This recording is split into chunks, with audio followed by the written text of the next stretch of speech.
Assalamualaikum warahmatullahi wabarakatuh. Bismillahirrahmanirrahim. Ashhadu an la ilaha illallah wa ashhadu anna Muhammadar Rasulullah. Allahumma salli ala Sayyidina Muhammad wa ala ali Sayyidina Muhammad. Rabbi ishrah li sadri wa yassir li amri wahlul 'uqdatam min lisani yafqahu qawli. Amin. Bismillahirrahmanirrahim.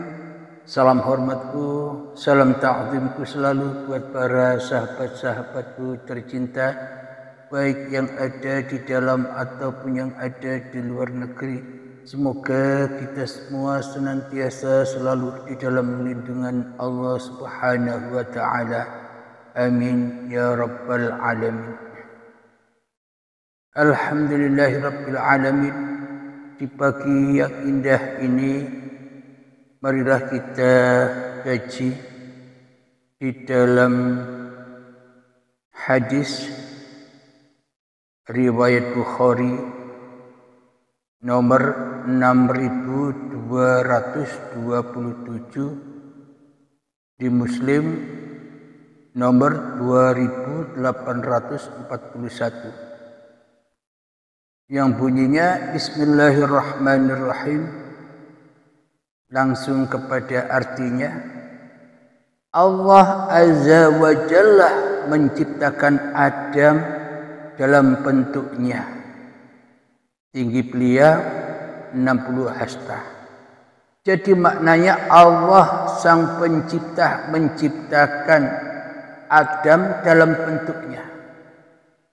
Maknanya Allah sang pencipta menciptakan segala sesuatu dengan bentuknya. Apa yang dimaksud dengan bentuknya? Makna Allah menciptakan segala sesuatu dengan bentuknya adalah dengan kekuasaan dan dengan liputannya. Karena tanpa wujudullah semuanya takkan terwujud. Tanpa wujudullah maka semuanya takkan nyata. Tanpa wujudullah maka semuanya apa-apa dan semuanya siapa-siapa takkan pernah kita saksikan selama ini. Jadi intinya Allah serupa dengan makhluk di sini bukan Allah serupa dengan makhluk versi pemahaman manusia. Karena manusianya masih jadi Tuhan di dalam dadanya, karena masih manusianya yang merasa wujud, yang merasa hidup, yang merasa nyata, yang merasa hadir, yang merasa berkuasa atas diri manusianya di dalam hatinya, maka manusia menolak. Bila ada perkataan Allah serupa dengan makhluk, Allah serupa denganku, Allah serupa dengan Anda, pasti manusia menolak. Kenapa? Karena sesungguhnya manusia tidak mau bila manusia ini disaingi oleh Tuhannya. Maka dari itu setan iblis membisikkan di dalam hati manusia, bukan, Allah itu gaib, Allah itu laisa kamitslihi syai'un, Allah itu tidak serupa dengan apa-apa dan tidak serupa dengan siapa-siapa. La bila Allah itu laisa kamitslihi syai'un, la bila Allah itu bukan seperti apa-apa dan bukan seperti siapa-siapa, la apa-apa dan siapa-siapa yang kita saksikan selama ini ciptaan siapa? Keberadaan apa-apa dan keberadaan kewujudan siapa-siapa selama ini termasuk wujud kita itu ciptaan siapa? Karena manusia selama ini tidak mau, tidak rela dan tidak menyadari bahwa dirinya hanyalah rupanya Allah, bahwa diri manusia diwujudkan Allah, dihidupkan Allah, digerakkan oleh Allah, dikuasai oleh Allah.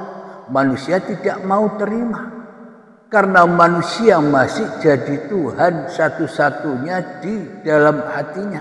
sehingga manusia menolak Tuhannya. Karena itulah manusia tidak akan pernah menerima bila dirinya diserupakan Tuhan. Kenapa? Karena diri manusianya seolah-olah tidak ada yang bisa menyerupai. Tuhan pun tak bisa menyerupai dirinya.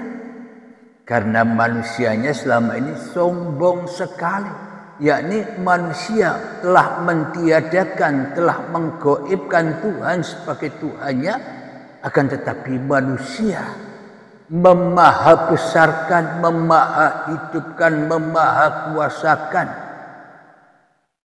diri manusianya sendiri di dalam dadanya, sehingga Allahnya hanya angan-angan dan halusinasi bagi manusianya saja. Allahnya hanyalah pernak-pernik Tuhan saja, tidak nyata Allahnya. Karena yang lebih nyata di dalam diri manusia hanyalah diri manusianya, dan manusianya tak pernah mau disaingi oleh Tuhannya. Karena manusianya ingin jadi Tuhan-Tuhan itu sendiri di dalam dadanya. Kita buka di dalam kitab yang dibawa oleh Nabi Isa, kitab Injil. Karena kitab Injil ini pun juga kitabnya Allah yang dibawa oleh Nabi Isa. Di dalam Kejadian 1 pasal 26 ayat yang ke-27. Kita dengar bersama-sama firman Allah, baiklah kita menjadikan manusia menurut gambar dan rupa kita, supaya mereka berkuasa atas ikan-ikan di laut dan burung-burung di udara, dan atas ternak dan atas seluruh bumi, dan atas segala binatang melata yang merayap di bumi. Ayat yang selanjutnya, Kejadian 1 pasal 20.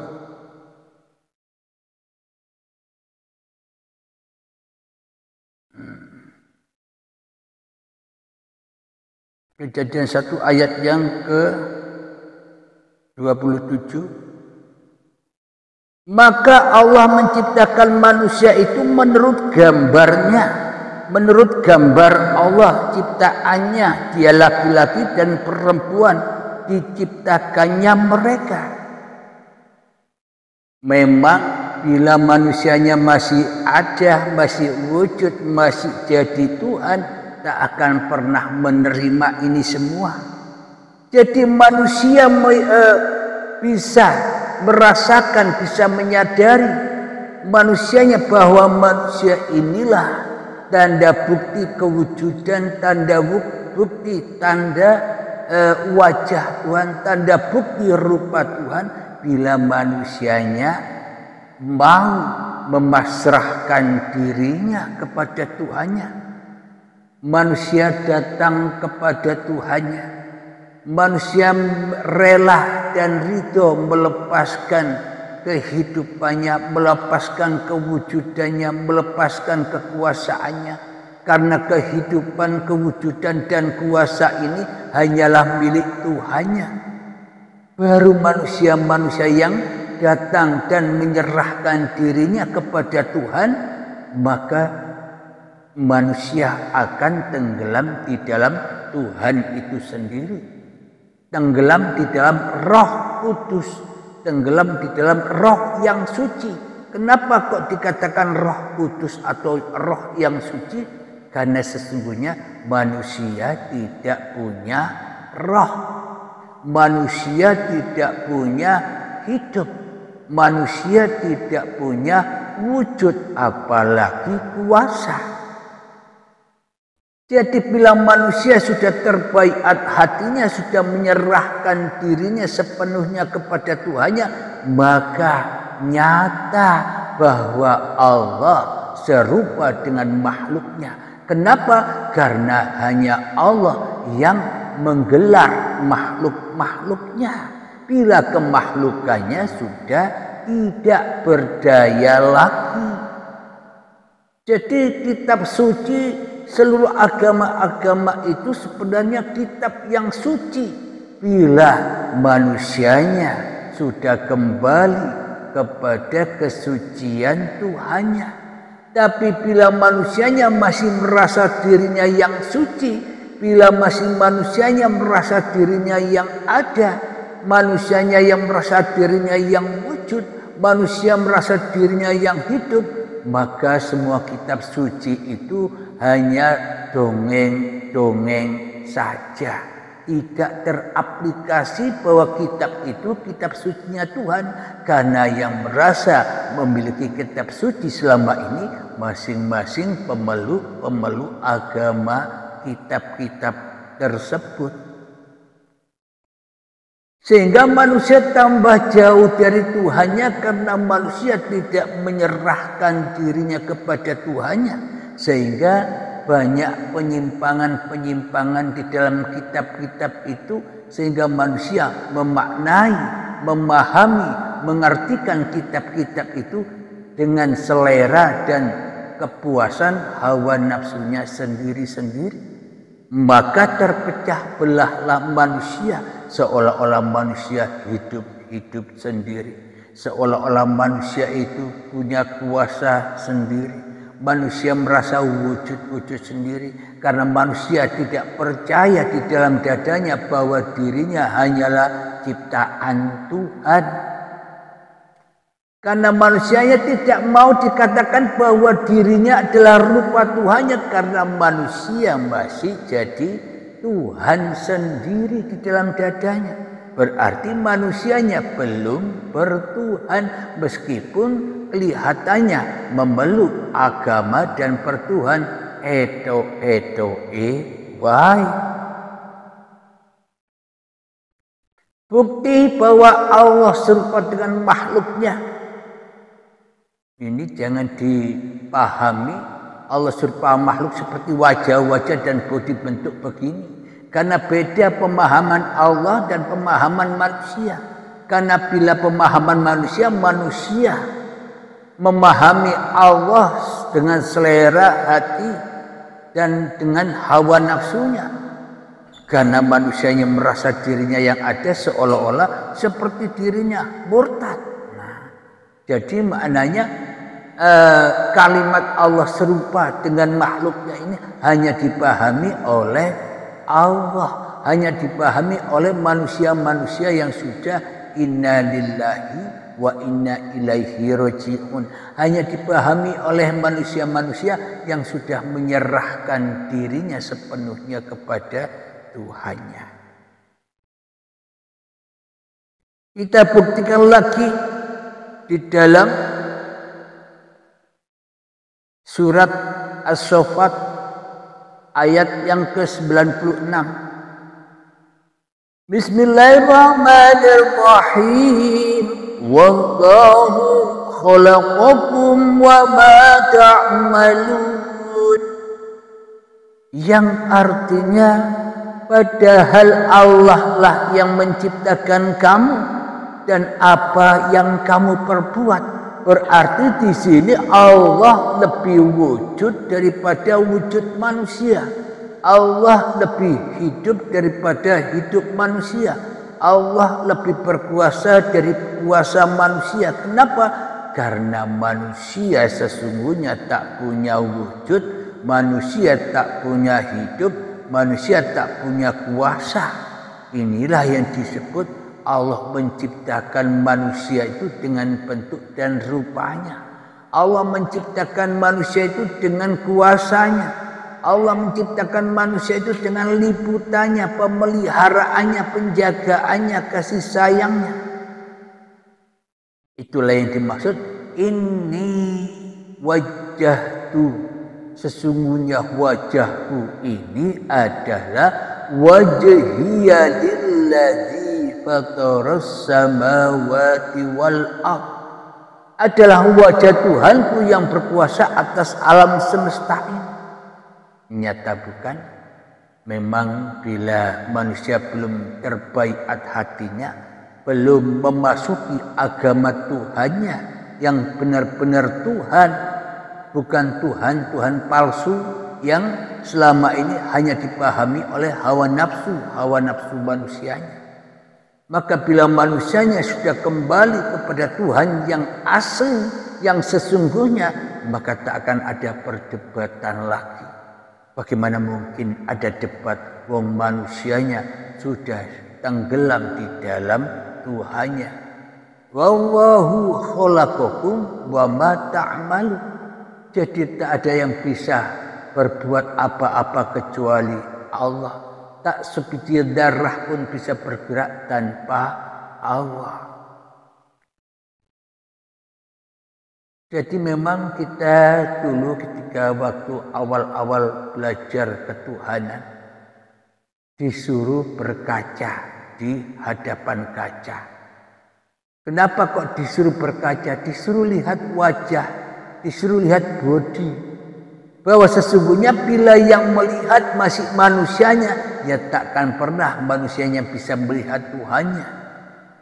Akan tetapi bila yang melihat, bila yang menyaksikan hanyalah Tuhannya, maka hanya Tuhan yang bisa menyaksikan manusia.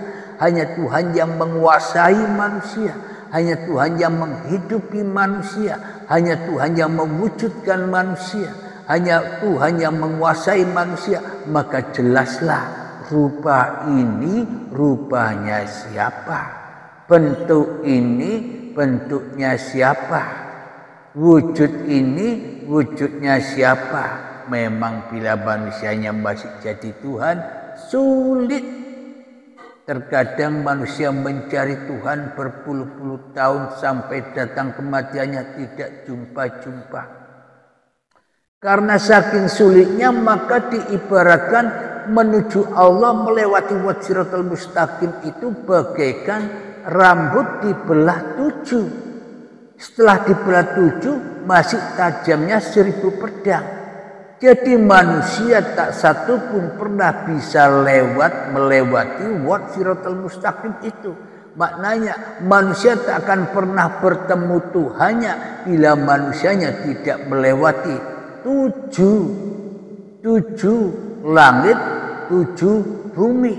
Maknanya bila manusia belum memahami makna 7 langit dan manusia belum memahami makna 7 bumi, manusia tak akan pernah bisa memahami Tuhannya.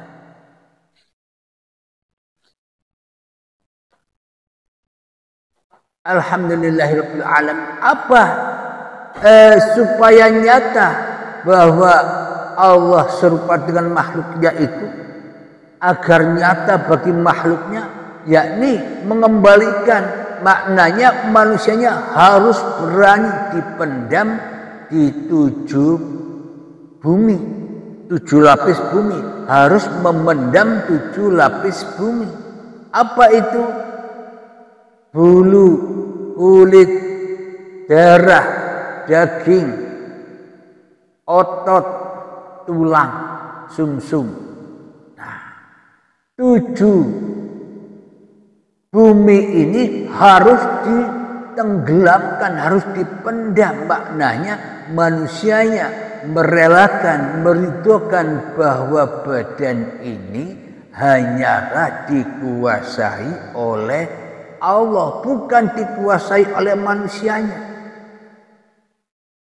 Bulu, kulit, darah, daging, otot, tulang, sumsum. Inilah yang dimaksud mengembalikan atau memendam 7 lapis bumi. Agar apa? Agar bumi ini suci kembali seperti sedia kala sebelum kita ada. Bumi ini suci, Masjidil Haram ini suci sebelum manusianya jadi Tuhan. Sebelum manusianya terwujud dan sebelum manusianya mengaku-ngakui bahwa hanya dirinya yang ada, Tuhan tidak ada. Kemudian manusia harus bisa naik ke 7 lapis bumi. Apa 7 lapis bumi itu? Yakni kudrat, iradat, ilmu, hayat, sama, basor, kalam. kekuasaannya, kehendaknya, ilmunya, hidupnya, penglihatannya, pendengarannya, perkataannya harus dikembalikan, dipasrahkan, harus diserahkan amanah-amanah 7 ini kepada Allah. Bila sudah terbaiat hatinya untuk mengembalikan amanah-amanah nilai yang bukan milik manusia ini, baru manusianya tidak akan pernah komentar bahwa Allah serupa dengan makhluknya. Kenapa? Karena makhluk sudah tak berlaku, yang berlaku hanyalah Allah. Karena makhluknya sudah di dalam Allah, sudah di dalam surganya Allah. Miftahul jannah la ilaha illallah. Kuncinya surga adalah ketika yang ada hanya Allah. Jadi jalannya untuk kembali menyerahkan semuanya kepada Tuhannya itu, yakni menyerahkan 7 lapis bumi, 7 lapis langit. Bagaimana caranya? Mari kita buka di dalam surat Al-Ahzab ayat yang ke-41. Yang artinya, wahai orang-orang yang beriman, ingatlah kepada Allah dengan mengingat sebanyak-banyaknya. Ingatlah kepada Allah dengan mengingat sebanyak-banyaknya.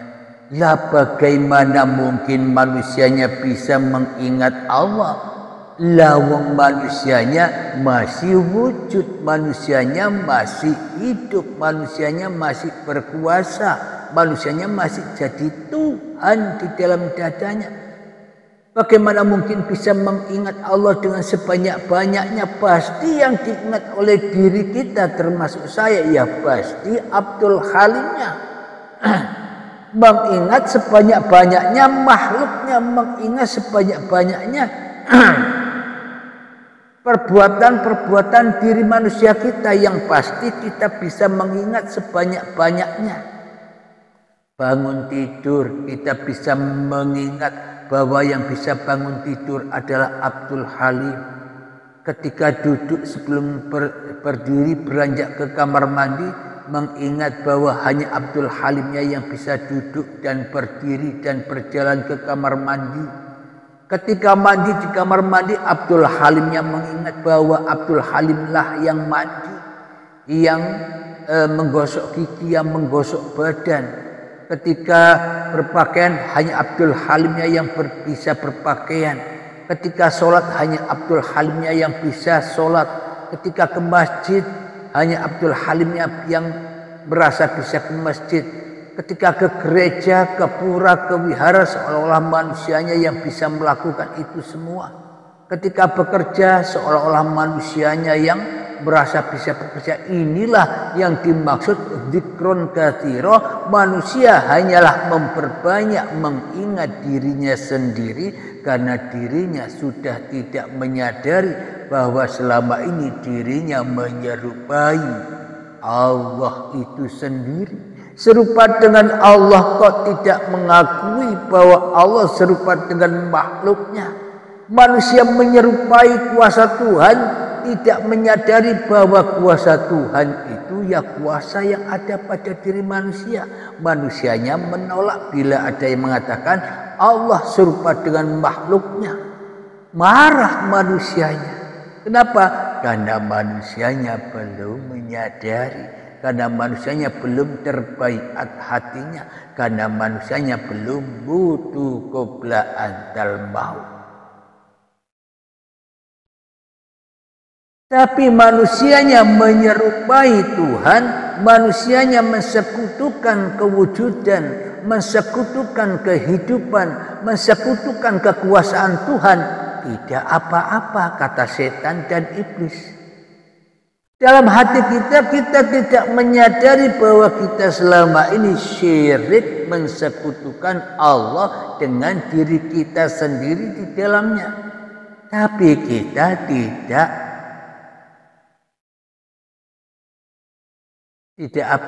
apa-apa, kata iblis dan setan, tidak apa-apa. Kita berpuasa seperti kuasanya Tuhan bisa apa-apa. Karena sebenarnya yang bisa apa-apa ya Allah sendiri. Dalam firman Allah di dalam Al-Quran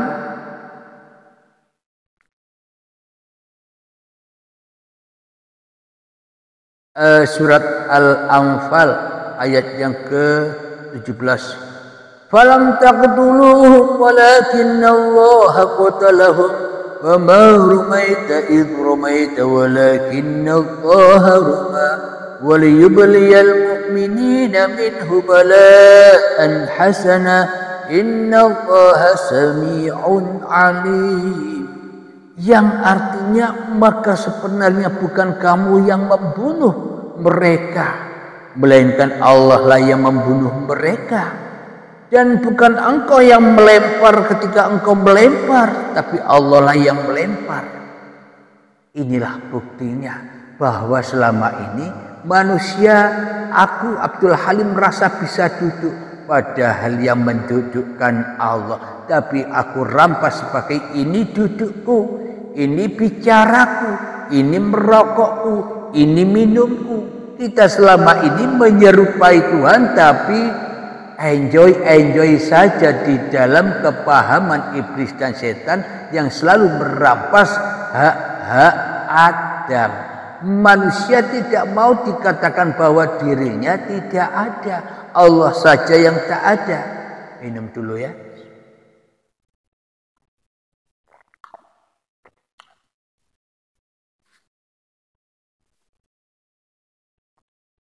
Manusianya sudah jelas-jelas menyerupai Allah, tapi manusianya tidak memahami bahwa dirinya selama ini telah mensekutukan Allah dengan dirinya di dalam dadanya, menyerupai Allah, tapi manusianya tidak mau mengkaji itu. Tapi bila ada orang yang bilang Allah serupa dengan makhluk, marah, murtad kamu. Padahal masing-masing diri manusia kita selama ini sudah menyerupai Tuhan, tapi enjoy saja.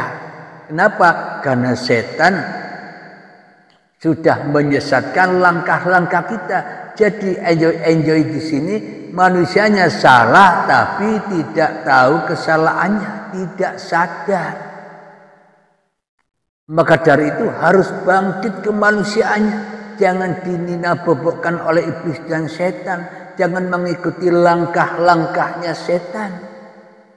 Bila ingin selamat, agama apapun, golongan apapun, aliran apapun, bila hatinya menyerupai Allah, ya pasti murtad kepada Allah. Kita selama ini termasuk saya murtad kepada Allah, tapi kita seolah-olah tidak ada apa-apa, meremehkan Tuhan. Kenapa kok kita semua umat manusia dikatakan murtad? Karena manusia lebih beriman, lebih yakin, lebih percaya kepada dirinya sendiri daripada percaya kepada diri Tuhan yang telah mewujudkan diri Tuhan, yang telah menghidupkan diri Tuhan, yang telah menguasakan manusianya. Karena Tuhannya gaib terus, ya tidak berlaku Tuhannya. Manusia sudah murtad kepada Tuhannya. Manusia hanya mewujudkan sesembahan-sesembahan, berhala-berhala yang disembah saja. Duduknya sudah disembah, bahwa duduk ini aku yang bisa duduk. Makannya sudah disembah, karena yang bisa makan hanyalah diriku. Dikira manusia bisa makan, bisa minum. Manusia tak butuh hidup, manusia tak butuh makan, manusia tak butuh minum. Kenapa? Manusia itu gaib, tidak ada. Manusia diadakan oleh yang ada, yakni diwujud dalam manusia. Dihidupilah manusia, dimakanilah manusia, diminumilah manusia. Itulah tanda bukti bahwa Allah serupa dengan makhluknya. Allah menguasai makhluknya. Tapi bagi makhluk yang tidak memasuki agama Tuhan, yakni agama memasrahkan dirinya kepada Tuhan, maka tak akan pernah bisa memahami Tuhan. Kenapa? Karena yang paham Tuhan ya Tuhan, yang paham Allah ya Allah. Manusia hanyalah memahami diri kemanusiaannya sendiri.